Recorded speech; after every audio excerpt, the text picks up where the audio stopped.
రాష్ట్ర ప్రభుత్వ నిర్లక్ష్య వైఖరి, రాష్ట్ర ప్రభుత్వ నిర్లక్ష్య వైఖరి, రాష్ట్ర ప్రభుత్వ నిర్లక్ష్య వైఖరి, రాష్ట్ర ప్రభుత్వ నిర్లక్ష్య వైఖరి.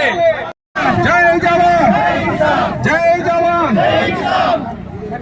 రైతుల పట్ల రాష్ట్ర ప్రభుత్వ నిర్లక్ష్య వైఖరి, రైతులు వెంటనే జిందాబాద్ జిందాబాద్ జిందాబాద్ జిందాబాద్ జిందాబాద్. భారత్ మాతా కీ సైడ్ ఉందా అన్న స్పీకర్.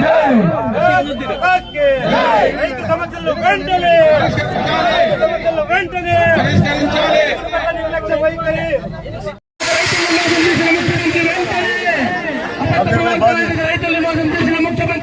భారత్ మాతా కీ జై జవాన్, జై జవాన్. రైతుల ఎమ్మెల్యే గారిని కోరడం జరిగింది. లేదు, తొందరలోనే అయిపోతుంది, టెండర్లకు పిలుస్తారు ఆశిస్తున్నాం. ఇంతటితో ఇదేమి లక్ష్యం, ఇదేమి లక్ష్యం, ఇదేమి లక్ష్యం. రైతు సమస్యలు తీర్చేంత వరకు రైతుల పైన నిర్లక్ష్య వైఖరి. భారత్ మాతా కీ. సీఎం జగన్మోహన్ రెడ్డి నిర్లక్ష్య వైఖరి. కిసాన్ మోర్చా నాయకత్వం. భారత్ మాతా కీ. జిందాబాద్ జిందాబాద్ జిందాబాద్. భారత ప్రధాని నరేంద్ర మోడీ గారి నాయకత్వం, భారత ప్రధాని నరేంద్ర మోడీ గారి నాయకత్వం. భారత్ మాతా కీ. జిందాబాద్ జిందాబాద్ జిందాబాద్ జిందాబాద్. వాన ఇచ్చిన వాన పడితే కొద్దిగా వదిలించుకుంటే కానీ ఈ ప్రభుత్వాన్ని వదిలించుకునేంత పరిస్థితి కూడా లేదనేది మా ఆలోచన. అందుకోసమని ఇది ప్రభుత్వం దృష్టి, కలెక్టర్ గారి దృష్టికి తీసుకెళ్తాం. రైతుల పక్షాన రైతు బిడ్డగా మీరు కూడా ఒక తల్లిగా ఆలోచన చేసి, మా ఒక్క ఆందోళన కాదు, ఈ జిల్లాలో ఉండే ప్రతి ఒక్క రైతు ఒక తల్లి బిడ్డ ఆవేదన ఇది అర్థం చేసుకుంటారనుకో.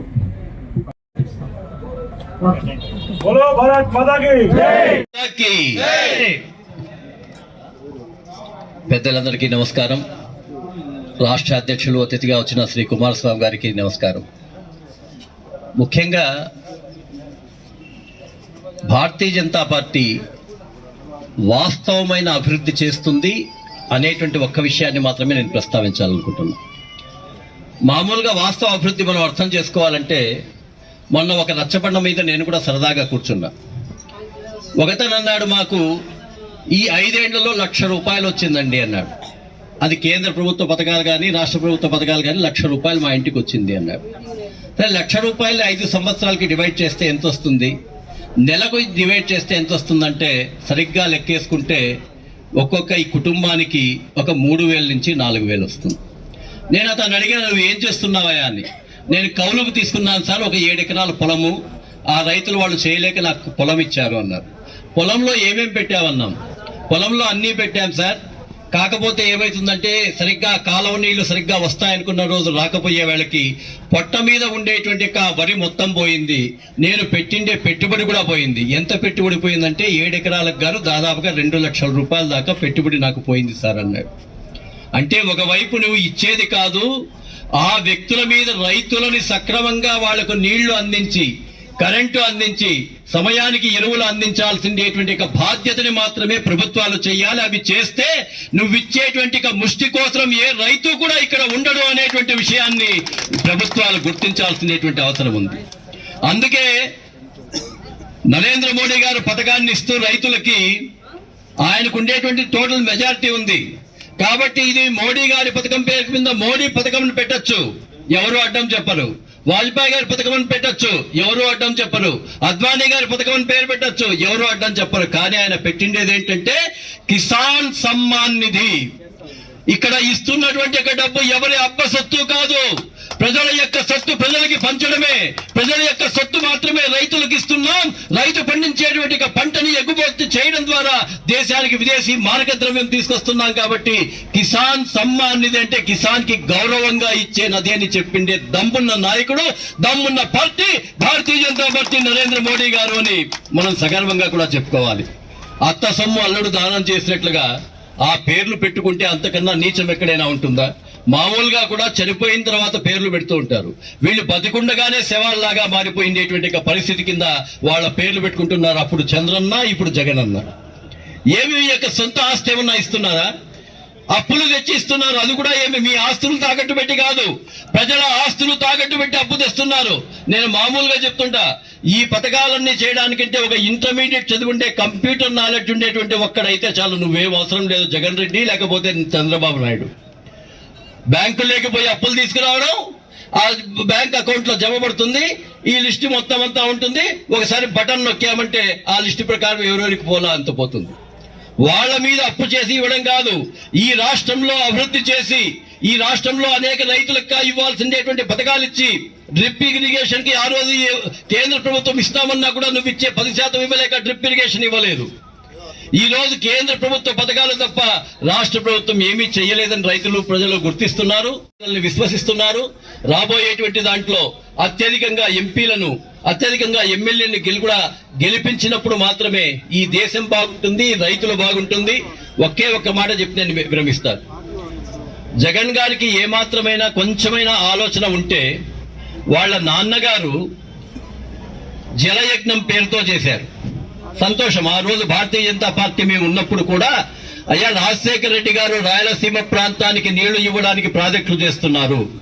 ధనయజ్ఞం పేరుతో జలయజ్ఞాన్ని ధనయజ్ఞం చేసి దాదాపుగా ఎక్కువగా దోచుకున్నా కూడా రాజశేఖర రెడ్డి చేసిండే పనులు అంతో ఇంతో మంచి జరుగుతాయి, ఆ పథకాల్ని పూర్తి చేయండి అని అడిగాను. కానీ దాంట్లో పెద్దగా లంచాలు రావనే ఉద్దేశంతో ఇక్కడ ఇంతకు ముందు పనిచేసిండేటువంటి వాళ్ళు వేరే పార్టీల వాళ్ళనందరినీ కూడా హింసించడానికి మాత్రమే రాయలసీమలో అభివృద్ధి పనులు చేయలేదు. జగన్మోహన్ రెడ్డి గారు ఇంకా ఎవరైనా సరే ఆలోచన చేస్తే రాయలసీమకు సక్రమంగా నీళ్లు ఇస్తే ఈ రాయలసీమ నుంచి వేలాది కోట్ల రూపాయలు ప్రభుత్వానికి పన్నుల రూపంలో ఇచ్చే దమ్ము ఇక్కడ ఉండేటువంటి రైతులకు ఉంది. ఇక్కడ నుంచి ఎక్స్పోర్ట్స్ చేసి విదేశీ మారక ద్రవ్యం తీసుకొచ్చే దమ్ము ఇక్కడ ఉండేటువంటి రైతులకు ఉంది. ఇప్పటికైనా మీరు మేల్కోవాలి, లేదా ప్రజలు మేల్కోవాలి. జగన్ మేల్కోకుండా ఉన్నా, చంద్రబాబు నాయుడు మేల్కోకుండా ప్రజలు మేల్కొని ఈ రోజు ఒక సమర్థవంతమైన ముఖ్యమంత్రిగా యోగి ఆదిత్యనాథ్ గారు ఎలా ఉన్నారో అలా ఈ రాష్ట్రంలో ఒక ముఖ్యమంత్రిని తెచ్చుకుంటే ఇప్పటిదాకా కాంగ్రెస్ పేరుతో లేకపోతే తెలుగుదేశం పేరుతో వైఎస్ఆర్సీపీ పేరుతో నాయకులు దోచుకున్న సొమ్మునంతా కక్కించి ఇక్కడ ఉండే పేద ప్రజలకు ఇచ్చేటువంటి దమ్ము భారతీయ జనతా పార్టీ మాత్రమే చేయగలుగుతున్నది తెలియజేస్తూ సెలవు. సత్యసాయి జిల్లా కిసాన్ మోర్చా ఆధ్వర్యంలో కిసాన్ మోర్చా అధ్యక్షులు కేశవరెడ్డి గారు ఆర్డీఓ ఆఫీస్ దగ్గర రైతుల సమస్యల పైన పెద్ద ఎత్తున ధర్నా కార్యక్రమానికి ఏర్పాటు చేసిన ఆ కార్యక్రమానికి రాష్ట్ర రథసారథి కిసాన్ మోర్చా రాష్ట్ర అధ్యక్షులు కుమారస్వామి గారు, జనరల్ సెక్రటరీ గారు, ఎంఎస్ పార్థసారథి గారు, రోజు రైతే రాజ్యం, రైతు పండిస్తేనే మనం మూడపూటలో భోజనం చేస్తామని ఆ రోజు పాదయాత్రలో చెప్పినటువంటి జగన్మోహన్ రెడ్డి గారు ఆయన చెప్పినటువంటి మాటలు ఒక్కటంటే ఒక్కటి రైతులకు సహాయం చేయకపోగా ఆ రోజు బహిరంగంగా వేదికల పైన రైతు 50 ఎకరాలు ఉన్నటువంటి రైతు కూడా ఈ రోజు బెంగళూరు, హైదరాబాద్ లాంటి రాష్ట్రాలలో వాచ్మెన్ గా పనిచేస్తున్నాడు. ఇది చాలా బాధాకరమైన విషయం అని చెప్పినటువంటి సందర్భాలు కూడా మనం చూసాం. ఆ రోజు వాళ్ళు పోయారు, బాగానే ఉంది. జగన్మోహన్ రెడ్డి సీఎం అయిన తర్వాత ఈ రాష్ట్రంలో ఆయనే రైతులను వలసలు పంపించే పరిస్థితి కూడా ఇప్పుడు మనం చూస్తా ఉన్నాం. కాబట్టి ఈ రాష్ట్రంలో రైతులకు నువ్వు చేసినటువంటి మోసాన్ని ఇప్పటికైనా గుర్తించి వాళ్ళకి వెంటనే ఏ ఇస్తా అన్నావో వాటిని ప్రకటించాలి. ఈ రాష్ట్రంలో అత్యధిక వెనుకబడిన జిల్లా అనంతపురం జిల్లా. అనంతపురం జిల్లా ఏరుశనగల పంట వస్తేనే రైతులు జీవనం సాగిస్తారు, లేదంటే ఇబ్బందులు పడతారని కూడా వారికి కూడా తెలుసు. అలాంటి సందర్భాలలో గత ప్రభుత్వంలో ఎన్డీఏ అన్ని కలిసి ఈ యొక్క ఆంధ్రనివాకు కోట్ల రూపాయలు హెచ్చించి దాదాపు 70% కాలువలు పూర్తి పూర్తి చేస్తే ఆ నీళ్లన్న వస్తే కనీసం రైతులు పంటలు పెట్టుకొని బతుకుతారనుకున్న సందర్భంలో జగన్మోహన్ రెడ్డి వచ్చిన తర్వాత ఎక్కడేసిన గొంగలు ఎక్కడన్నట్లు అక్కడే ఆ కాలంలో ఆపేయడం జరిగింది. కాబట్టి మేము ఒకటి అడుగుతున్నాం, భారతీయ జనతా పార్టీ చెప్పనటువంటి పథకాలు ఎన్నో చేస్తా ఉంది.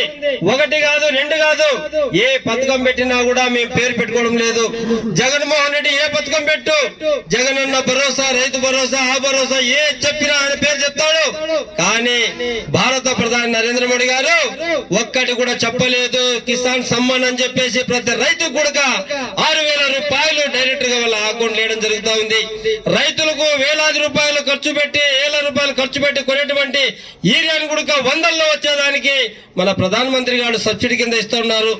ప్రధానమంత్రి గారు ఒకటి కాదు, రెండు కాదు, రైతులు ఏదన్నా సరిపోతే వాళ్ళ కుటుంబం ఇబ్బంది పడుతుంది, బజార్లో పడతారని చెప్పేసి నెలకు పావుల, సంవత్సరానికి 12 రూపాయలు బ్యాంకులో కడితే ఆ యొక్క రైతుకు 2 లక్షల రూపాయలు ప్రమాద బీమా పెట్టడం జరిగింది. ఈ విధంగా చెప్పుకుంటూ పోతే 300 పథకాలు ఒక్క చోటు కూడా ప్రధానమంత్రి పేరు తీకోకుండా పెట్టేటువంటి మహానుభావుడు ప్రధానమంత్రి. ఈయన కల్లెబొల్లి మాటలు నమ్మారు ప్రజలు, నీకు ఓట్లేశారు. కాబట్టి భారతీయ జనతా పార్టీ రాష్ట్ర అధ్యక్షులు కుమారస్వామి గారి ఆధ్వర్యంలో రాష్ట్ర వ్యాప్తంగా ఈ రోజు ధర్నాలు చేయడం జరుగుతూ ఉంది. నంద్యాల, కర్నూలు, అనంతపూర్, సత్యసాయి జిల్లాలో, కదిర్లో ఇంకా పోతే ఇంకా చాలా సార్లు చేసి ఈ ప్రభుత్వానికి కిసాన్ మోర్చా కళ్ళు తెరిపిస్తుందని చెప్పేసి తెలియజే. మీకు తెలుసు, ఈ రాష్ట్రంలో జగన్మోహన్ రెడ్డి ప్రభుత్వం వచ్చాక ఎంత దుర్మార్గంగా ప్రవర్తిస్తుందనేది, రైతులని నడుము విరిచే ప్రయత్నం చేస్తుంది. ఇవాళ ఎన్నికలు వచ్చినప్పుడు 5 సంవత్సరాల క్రితం ఈ అనంతపురం జిల్లా, ఉమ్మడి జిల్లా పర్యటన పాదయాత్ర చేసినప్పుడు ఈ జిల్లాని సస్యశ్యామలం చేస్తామని, నివాస్కి నీళ్లు ఇస్తా, అందరి నివాస్ కాలువకి నీరు అందిస్తారని, దాని ద్వారా ఈ అనంతపురం జిల్లాలో 100,000 చెరువులకు నీరు నింపుతానని, ఈ లక్షలాది ఎకరాలకి సాగునీరు అందిస్తానని, రైతులని సస్యశ్యామలం చేస్తా ఈ జిల్లానని వాగ్దానం చేస్తున్నాడు. ఆయన చేసిన ఈ 5 సంవత్సరాల్లో ఏంటంటే ఈ జిల్లాని 2గా విభజించాడు. సత్యసాయి జిల్లా, అనంతపురం జిల్లా. కానీ సత్యసాయి జిల్లాలో సాయిబాబా ప్రపంచ వ్యాప్తంగా సత్యాన్ని చెప్తాడు ఆయన. ఆ సత్యసాయి జిల్లాలో మనం ఎన్నుకున్న వాళ్ళు సత్యం అనేదే మర్చిపోయిన ఈ రాష్ట్ర ప్రభుత్వాన్ని విషయం గుర్తుంచుకోవాలి. వాళ్ళ ఈ జిల్లాలో మనము, ఈ జిల్లా అనంతపురం జిల్లా గాని, సత్యసాయి జిల్లా గాని ప్రపంచంలో ఎక్కడికెళ్ళినా సత్యసాయి నిలయంలో ప్రశాంతమైన వాతావరణం ఉంటది. ఇక్కడ సత్యం మాత్రమే పలుకుతారనుకుంటే, కానీ ఈ రాష్ట్రంలో ఏలిన వారు, ఈ జిల్లాలో ఏలుతున్న వారు సత్యం మర్చిపోయి అసత్యాన్ని పలుకుతూ రైతులను నడ్డి విరుస్తున్నారన్న విషయం మర్చిపోవద్దంటే ఇవాళ ఉన్న పరిస్థితుల్లో ఇవాళ ఈ జిల్లాలో ఏ రకమైన పరిస్థితి ఉందో మీకు తెలిసి ఇవాళ ఎడారిగా మారిపోయింది. సెరికల్చర్, హార్టికల్చర్ ఇవాళ పుట్టినిల్లైనటువంటి అనంతపురం జిల్లా, సత్యసాయి జిల్లా అయితే ఇవాళ సెరికల్చర్ లో ఇవ్వాల్సిన సబ్సిడీలు ఇవ్వకపోవడం వల్ల నిర్వీర్యం చేశారు. ఇవాళ పట్టు అంటే అనంతపురం జిల్లా, సత్యసాయి జిల్లా అయితే ఇవాళ పట్టు లేకుండా చేసింది ఈ రాష్ట్ర ప్రభుత్వం, జగన్మోహన్ రెడ్డి అన్న విషయం మర్చిపోవద్దంటారు. ఇవాళ జగన్మోహన్ రెడ్డి ప్రభుత్వంలో ఇవాళ ఏదైతే రాయలసీమ నుంచి అనేక సార్లుగా ఈ రాష్ట్రంలో ఉండే ముఖ్యమంత్రుల్ని, ఎక్కువ మంది ముఖ్యమంత్రులను మనము రాయలసీమ జిల్లాల నుంచి ఎందుకు పంపిస్తున్నాం? మనము ఈ రాయలసీమ జిల్లాలో వెనుకబడిన జిల్లాలు కాదు, ఇది అభివృద్ధి పడిన జిల్లాలుగా మారుస్తారేమో ఆశతో అనేక సంవత్సరాల నుంచి ప్రయత్నం చేస్తూ రాయలసీమ జిల్లాలో ఏలుతున్న వారిని మనం ఎన్నిక చేయి గెలిపిస్తే, గెలిచాక మనని వెనుకబడిన జిల్లాలుగా మాత్రమే గుర్తిస్తున్నారు తప్పితే ఈ సత్యసాయి జిల్లాని అభివృద్ధి జిల్లాగా మార్చడం కోసము ఇక్కడ గెలిచిన వారిని గాని, ఇంతకు ముందు గెలిచిన వారు గాని ఒక్కసారి కూడా ప్రయత్నం చేయలేదు. గుర్తుంచుకోండి, ఎప్పుడైతే ఈ అనంతపురం జిల్లా, సత్యసాయి జిల్లా అభివృద్ధి చెందిందో అప్పుడు రైతులు ఆలోచనలో పడతారనే ఆలోచనతో ఇవాళ రైతులను నడ్డి విడిచే పరిస్థితి ఉంది. రాబో రోజుల్లో ఈ జిల్లాలో, ఈ గ్రామాల్లో పరిస్థితి ఆలోచన చేయమంటున్నాయి. ఇవాళ కాలువల్లో నీళ్లు ఎందుకు వదలట్లేదు అంటే ఇవాళ ఈ 5 సంవత్సరాలలో ఎక్కడైనా చెరువు పుడికనీయడానికి ఒక్క రూపాయి కూడా ఈ ప్రభుత్వం వెచ్చించలేదు. ఏ కాలువ కూడా బాగు చేయడానికి ఒక్క రూపాయి కూడా వెచ్చించలేదు. ఇటువంటి దుర్మార్గమైన ప్రభుత్వం, రైతు వ్యతిరేక ప్రభుత్వము గత 5 సంవత్సరాల నుంచి పాలిస్తున్న వాళ్ళు స్వతంత్ర చరిత్రలో ఎవరు కూడా ఇంత దుర్మార్గమైన ప్రభుత్వం లేదన్న విషయం మర్చిపోతుంటే, నేను గత 5 సంవత్సరాలుగా చెప్పింది చేయకుండా ఏదైతే ఎన్నికల వాగ్దానాలు చేశారో రైతులకి వ్యతిరేకంగా ఒక్క పని కూడా రైతులకి చేయలేదు. ఇవాళ రాయలసీమని ఏడాదిగా వాళ్ళ చేలు చూస్తే ఇవాళ పండిన పంటకి గిట్టుబాటు ధర లేదు. ఆ పంటని ఆర్బీకే సెంటర్ లో పెట్టి ఇవాళ రైతు భరోసా కేంద్రం అని చెప్పి రైతు భరోసా కాదు రైతును దోచే కేంద్రంగా ప్రవర్తించి దేశం మొత్తం ఆ రకంగా దోస్తుంటే ఈ రాష్ట్రంలో ఉండే అగ్రికల్చర్ కి సంబంధించి సెరికల్చర్, హార్టికల్చర్, ఇరిగేషన్ డిపార్ట్మెంట్ కి సంబంధించిన అధికారులు ఎవరు కూడా ఇవాళ ఏ ఒక్క పొలం దగ్గర గాని, ఏ ఒక్క చెరువు దగ్గర గాని, ఏ ఒక్క కాలువ దగ్గర గాని 5 సంవత్సరాల్లో ఆఫీసు వదిలి ఒక్క రోజు కూడా రాలేదన్న విషయం మర్చిపోతారు. మనం ఇంత గతంలో కాలువల్లో నీరు కారుతుంటే ఇవాళ రైతు కళ్ళల్లో, రాయలసీమ రైతుల్లో, మన ఆడపడుచుల కళ్ళల్లో నీరు కారుతుంటే నిమ్మకు నీరెత్తినట్టుగా ప్రవర్తిస్తుంది ఈ ప్రభుత్వం. అందుకే చెబుతున్నా రాయలసీమ రైతాంగం సోదరులారా, ఒక్కసారి ఆలోచన చేయండి. ఈ ప్రభుత్వాన్ని నిద్ర లేపండి, ఈ ప్రభుత్వాన్ని దింపండి. ఇది ఆరంభం మాత్రమే, ఇది అంతం కాదు. భవిష్యత్తులో గనుక రాయలసీమ ప్రాంతానికి అనంతపురం జిల్లా గాని, సత్యసాయి జిల్లా గాని, ఈ జిల్లాలో రైతాంగానికి గాని కాలువల్లో నీరు పారకుండా, నీరు వదలకుండా కనుక ఈ ప్రయత్నం చేస్తే రాబో రోజుల్లో పెద్ద ఎత్తున భారతీయ జనతా కిసాన్ మోర్చా ఏదైతే ఉందో ఆంధ్రప్రదేశ్ తరఫున పెద్ద ఎత్తున ఉద్యమం ఈ జిల్లాలో చేస్తది. ఈ ప్రాంత రైతాంగం తరఫున భారతీయ జనతా కిసాన్ మోర్చా అండగా ఉంటది. భవిష్యత్తులో ఈ రైతాంగానికి రాజకీయాలకు అతీతంగా చైతన్యం చేసి ఈ రైతులని మూకుమ్మడిగా ఈ ప్రభుత్వాన్ని దింపే ప్రయత్నంలో భారతీయ జనతా కిసాన్ మోర్చా ఆంధ్రప్రదేశ్ శాఖ ఉంటుందని చెప్పని మీ అందరికీ ఈ సందర్భంగా మనం చేస్తున్నాను. జై హింద్.